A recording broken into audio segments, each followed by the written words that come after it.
Bismillahirrahmanirrahim. Assalamualaikum warahmatullahi wabarakatuh.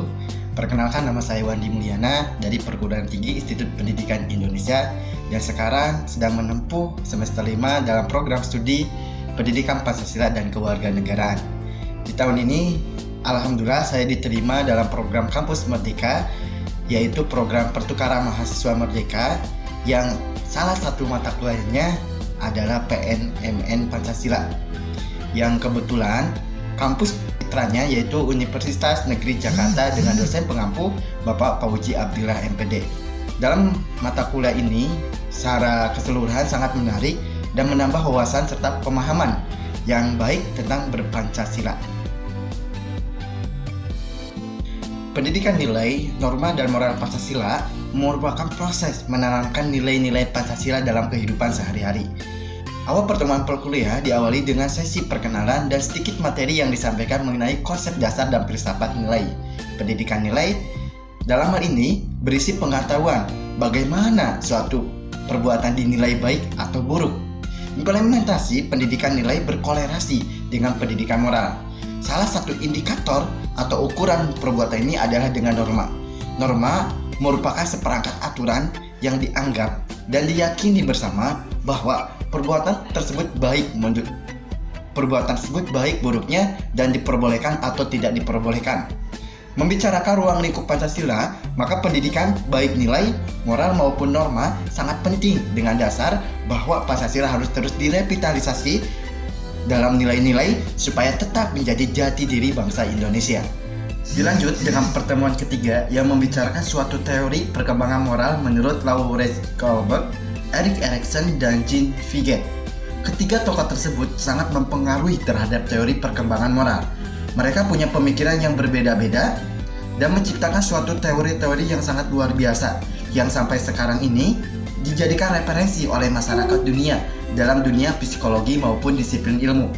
Pemikiran Laurence Kohlberg menciptakan 3 tingkat dan 6 tahap perkembangan moral manusia, yakni tingkat pertama yaitu prakonvensional yang terdiri dari tahap orientasi hukuman dan kepatuhan serta tahap orientasi relativis instrumental. Kedua, tingkat konvensional yang terdiri dari tahap penyesuaian dengan kelompok atau orientasi yang menjadi anak manis dan tahap orientasi hukum dan ketertiban. Dan ketiga, tingkat pasca konvensional yang terdiri dari orientasi kontrak sosial legislatif dan orientasi prinsip etika universal.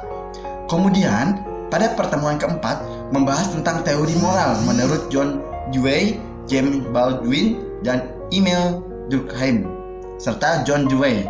Tidak hanya mengembangkan teori pendidikan yang terangkum dalam teori kognitif, tetapi mereka juga mengembangkan teori perkembangan moral peserta didik. John Dewey membagi perkembangan moral anak menjadi 3 konsepan, yaitu konsepan pre-moral atau pre-konvensional, konsep konvensional, dan konsep automos. James Baldwin membicarakan perkembangan moral dalam skala sosial, bukan individu. Pertemuan selanjutnya membahas tentang pemikiran Thomas Lincona, PhD, yang membicarakan bagaimana membesarkan anak yang baik. Dalam pembahasan beliau mengambil contoh penelitian yang sangat terkenal yaitu tes Marshall yang dilakukan di Universitas Stanford pada tahun 1970-an, menempatkan anak-anak berusia 4 tahun yang disuruh untuk diam dalam sebuah ruangan dalam 15 menit dengan disajikan makanan masing-masing marshmallow. Jika penguji datang setelah 15 menit, marshmallow sudah tidak ada dalam meja, maka hanya itu yang anak dapatkan. Tapi jika anak bertahan selama 15 menit dan marshmallow masih ada, maka akan dikasih hadiah lebih daripada marshmallow di depannya. Ternyata ada beberapa anak yang tidak mampu menahan marshmallow tersebut, tapi ada juga yang bisa menahan dirinya untuk tidak memakannya dengan berbagai cara. Karena didikan orang tua ada dengan menundukkan kepala, membelakangi, dan berulang kali mengatakan hal yang bisa membuat dia tidak makan marshmallow karena ada hadiahnya. Setelah 17 tahun kemudian, bagi anak yang dulu bisa menahan untuk memakan marshmallow tersebut cenderung lebih baik dalam pengendalian dirinya, baik akademiknya dan mampu mengendalikan stresnya. Namun sebaliknya, bagi anak dulunya yang tidak bisa menahan, cenderung distorsi dan mudah stres dalam hidupnya. Karakter itu sangat penting dalam setiap individu. Jika bangsa ini berkarakter Pancasila, secara tidak langsung merupakan prestasi bangsa itu sendiri. Karakter yang menerangkan implementasi nilai-nilai Pancasila sangat diperlukan pada saat Indonesia saat ini, yang dikatakan Indonesia sedang krisis karakter Pancasila. Konstelasi nilai-nilai Pancasila sekarang sedang hangat dibicarakan.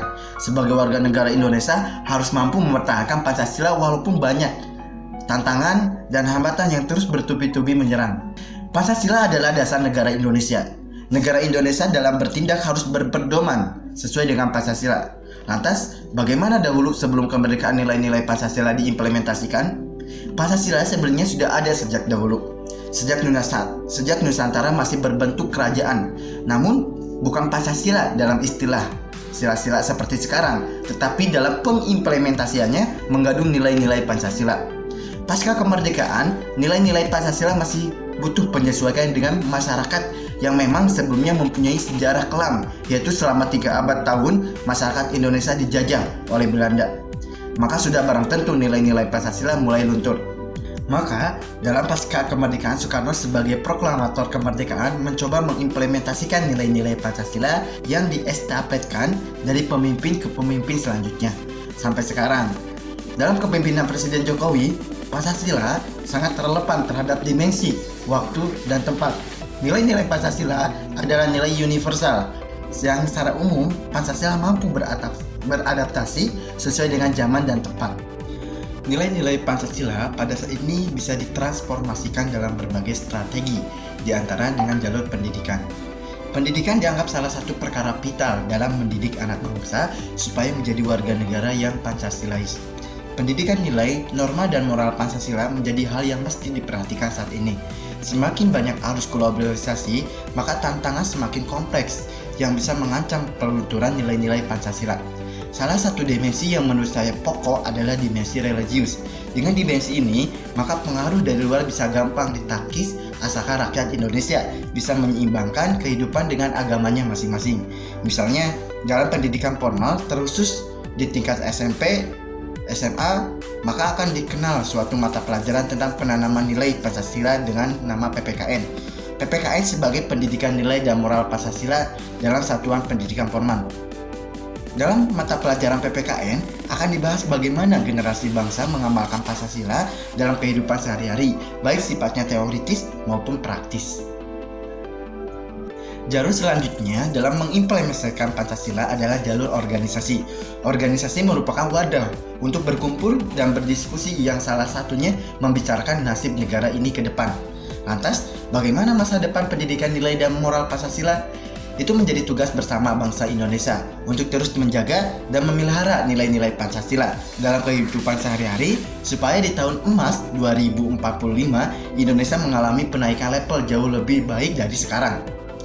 Nah, sekilas materi yang bisa saya ambil dan saya simpulkan dalam mata kuliah ini. Inovasi Bapak dalam mengajar itu sangat menarik dan saya suka dan sangat milenialis sekali, sehingga saya sebagai salah satu mahasiswa juga termotivasi untuk nanti jika saya ditakdirkan menjadi seorang guru atau dosen, maka dengan totalitas akan mendidik dan membina murid dengan berbagai inovasi. Pesan saya, Pak, terus menjadi bagian dari inovator pengajar yang profesional dan bisa menjadi suri tauladan untuk dosen-dosen yang lain. Terima kasih. Wassalamualaikum warahmatullahi wabarakatuh. Salam, Om Swasti, Namo Buddhaya, salam kebajikan. Salam PPKN, salam.